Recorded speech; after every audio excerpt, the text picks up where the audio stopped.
दोस्तों, आज हम सुनाने जा रहे हैं आपको मायका और ससुराल, एक औरत की दर्द भरी कहानी।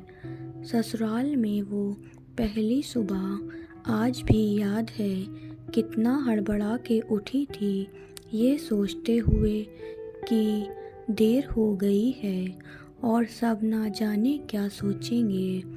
एक रात ही तो नए घर में काटी है और इतना बदलाव, जैसे आकाश में उड़ती चिड़िया को किसी ने सोने के मोतियों का लालच देकर पिंजड़े में बंद कर दिया हो। शुरू के कुछ दिन तो यूं ही गुजर गए। हम घूमने बाहर चले गए। जब वापस आए तो सासू माँ की आंखों में खुशी तो थी, लेकिन बस अपने बेटे के लिए ही दिखी मुझे। सोचा शायद नया नया रिश्ता है, एक दूसरे को समझते देर लगेगी, लेकिन समय ने जल्द ही एहसास करा दिया कि मैं यहाँ बहू हूँ, जैसे चाहूँ वैसे नहीं रह सकती। कुछ कायदा मर्यादा है जिसका पालन मुझे करना होगा। धीरे धीरे बात करना, धीरे से हंसना, सबके खाने के बाद खाना, ये सब आदतें जैसे अपने आप ही आ गईं। घर में माँ से भी कभी कभी ही बात होती थी। धीरे धीरे पीहर की याद सताने लगी। ससुराल में पूछा तो कहा गया अभी नहीं, कुछ दिन बाद। जिस पति ने कुछ दिन पहले ही मेरे माता पिता से कहा था कि पास ही तो है, कभी भी आ जाएगी, उसके भी सुर बदले हुए थे।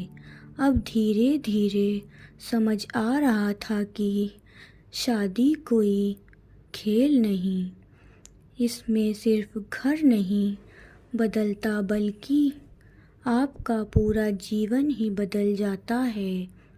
आप कभी भी उठ के अपने पीहर नहीं जा सकते, यहाँ तक कि कभी याद आए तो आपके पीहर वाले भी बिन पूछे नहीं आ सकते।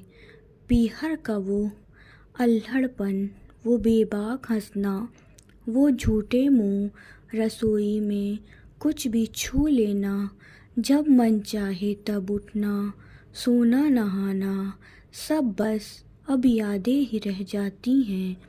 अब मुझे समझ आने लगा था कि क्यों विदाई के समय सब मुझे गले लगाकर रो रहे थे। असल में मुझसे दूर होने का एहसास तो उन्हें हो ही रहा था, लेकिन एक और बात थी जो उन्हें अंदर ही अंदर परेशान कर रही थी, कि जिस सच से उन्होंने मुझे इतने साल दूर रखा, अब वो मेरे सामने आ ही जाएगा। पापा का ये झूठ कि मैं उनकी बेटी नहीं बेटा हूँ, अब और दिन नहीं छुप पाएगा। उनकी सबसे बड़ी चिंता ये थी, अब उनका ये बेटा, जिसे कभी बेटी होने का एहसास ही नहीं कराया था, जीवन के इतने बड़े सच को कैसे स्वीकार करेगा। माँ की चिंता थी कि उनकी बेटी ने कभी एक गिलास पानी का नहीं उठाया, तो इतने बड़े परिवार की जिम्मेदारी कैसे उठाएगी।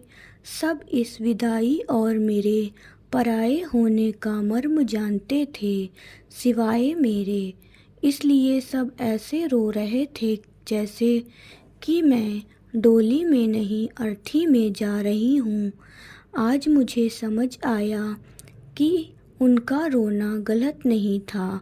हमारे समाज का नियम ही ये है, एक बार बेटी डोली में विदा हुई तो फिर वो बस मेहमान ही होती है घर की। फिर कोई चाहे कितना ही क्यों ना कह ले कि ये घर आज भी उसका है, सच तो ये है कि अब वो कभी भी यूं ही अपने उस घर जिसे मायका कहते हैं नहीं आ जा सकती।